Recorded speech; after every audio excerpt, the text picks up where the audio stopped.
bien là-dedans.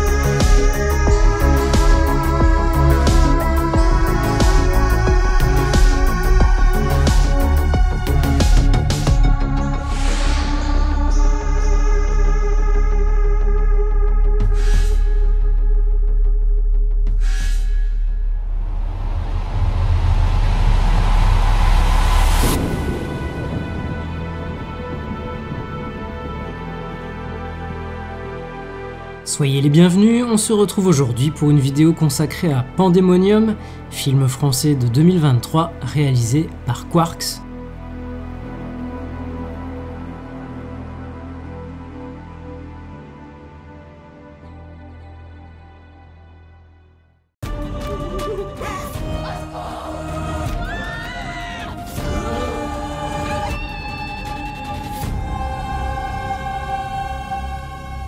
L'humanité est mauvaise par nature et doit expier.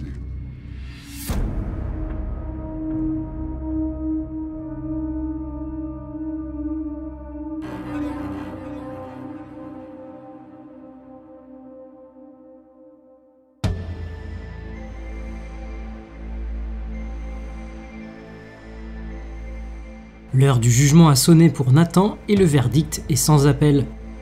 C'est l'enfer qui s'offre à lui pour l'éternité. Il va devoir quitter ce monde terrestre pour pénétrer dans un cauchemar qui ne s'arrêtera jamais. Son âme tourmentée n'aura dorénavant d'autre choix que de se confronter au destin brisé peuplant ce lieu qu'on appelle l'enfer. Il y croisera Jane, une petite fille psychotique qui cache de bien sombres secrets, Julia, une mère sombrant dans la folie face au suicide de sa fille, et Norgul, le guide du grand vide.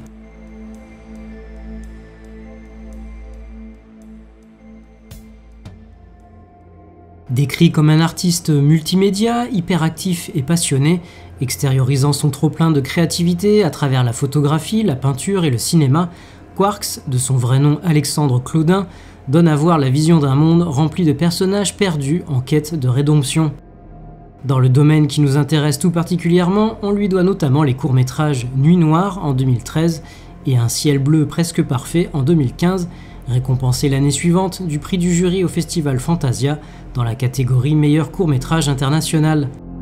Extension de ce dernier, le long-métrage Tous les dieux du ciel sort en 2018. Il met en scène un frère rongé par un sentiment de culpabilité, vivant reclus dans une ferme isolée avec sa sœur défigurée et lourdement handicapée après un tragique accident. L'univers ainsi proposé par Quarks, vous l'aurez compris, s'avère plutôt sombre et porté sur le social.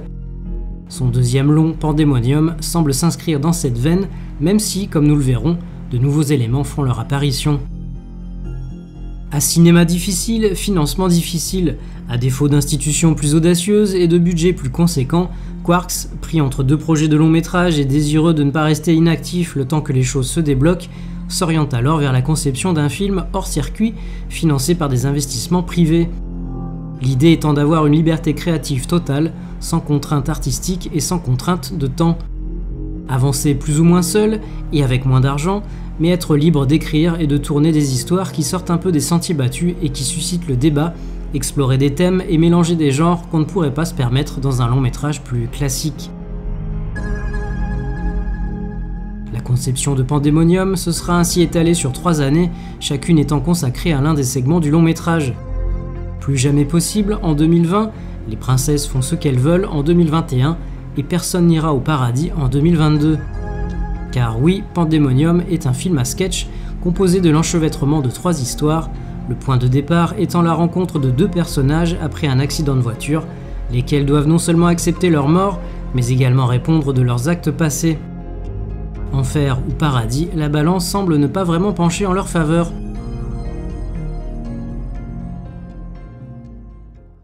Vous vous comportez pas en bon mort, Nathan. Ah bon, c'est quoi un bon mort, monsieur le mort parfait? Un mort qui accepte aussi bien les actes passés que les conséquences présentes.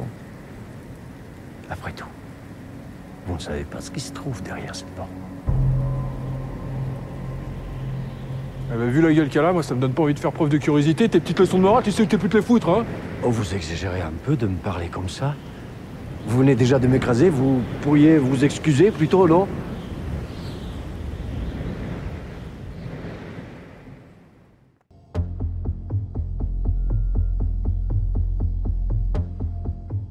Néologisme inventé en 1667 par l'anglais John Milton dans son poème Le Paradis perdu, et peinture emblématique de John Martin, anglais lui aussi, réalisé en 1841, le Pandémonium désigne la capitale des enfers, lieu où règne corruption, chaos et décadence. Avec son film, Quarks nous propose sa vision de l'enfer, plongeant son personnage dans la confusion la plus totale. Ici, le Pandémonium symbolise le passage de la réalité à l'imaginaire, de la raison à la folie et de la vie à la mort. La mort que Quarks a d'ailleurs côtoyée, réchappant de justesse d'une noyade alors qu'il surfait en Indonésie.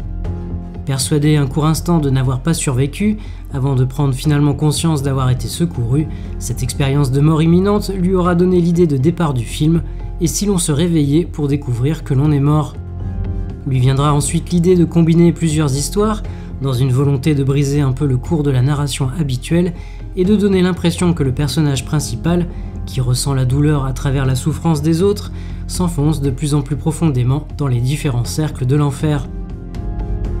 Si sa mésaventure indonésienne lui aura au moins permis de développer ce qui deviendra bien des années plus tard Pandémonium, nous offrant ainsi sa représentation d'un univers singulier parcouru d'âmes en perdition, le réalisateur n'en oublie pas pour autant tout ce qu'il doit au long métrage découvert alors qu'il n'a que 6 ans, discrètement subtilisé dans la vidéothèque de son paternel, l'incontournable L'au-delà de Lucio Fulci.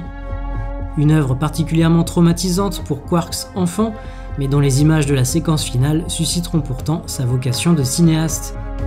Source d'inspiration plutôt évidente et totalement assumée pour certains plans de son Pandémonium, Quarks rend donc ici hommage à un metteur en scène déterminant pour lui.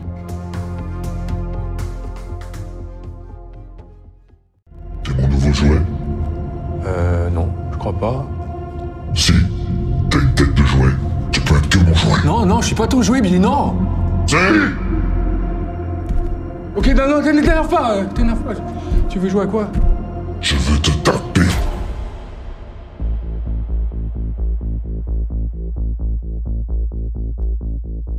Réticent à se rendre en enfer, estimant que le geste qu'il a eu envers sa femme était un acte d'amour et ne vaut donc pas une telle punition, le personnage de Nathan s'avère néanmoins résigné et obéissant face à l'issue qui lui est imposée.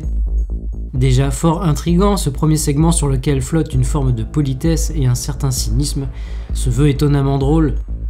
Une fois sur place, Nathan fera néanmoins tout pour tenter de sortir de cette damnation éternelle peu enviable. Mais avant cela, dans ce terrible endroit, il fera la rencontre d'âmes tout aussi perdues que lui. Un simple contact avec ces corps inertes lui fera revivre leurs souffrances passées et voir les horreurs qui les ont amenés jusqu'ici, témoins des péchés des autres comme traversant les cercles de l'enfer.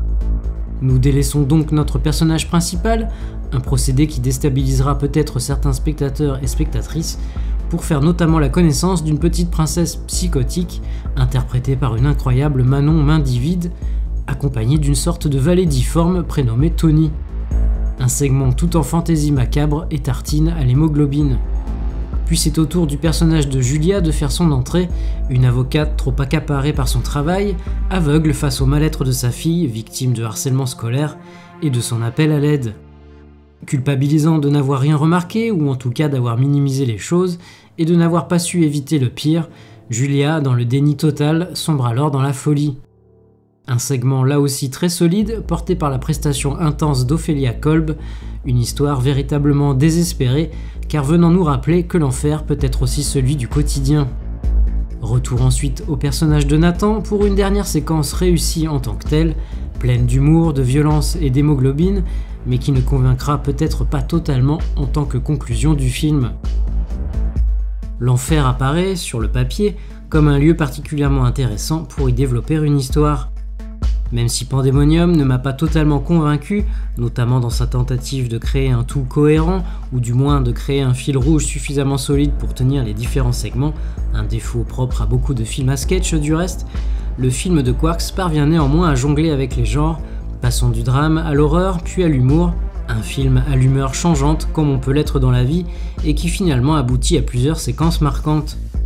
Ce qui est déjà une très bonne chose en soi et que l'on doit aussi à l'atmosphère étrange dégagée par le long métrage et rendue possible, malgré un budget limité, grâce à sa photographie, sa musique, sa mise en scène bien sûr, et ses effets spéciaux, en particulier les maquillages et autres prothèses, conçus en grande partie par le spécialiste Olivier Afonso.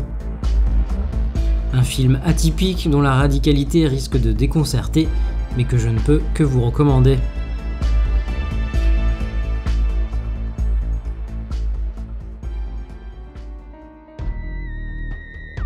Si vous aussi vous êtes certain ou certaine de finir en enfer, alors n'hésitez pas à liker, commenter, partager et vous abonner à la chaîne si ce n'est pas déjà fait. On se retrouve prochainement pour une nouvelle vidéo. Salut!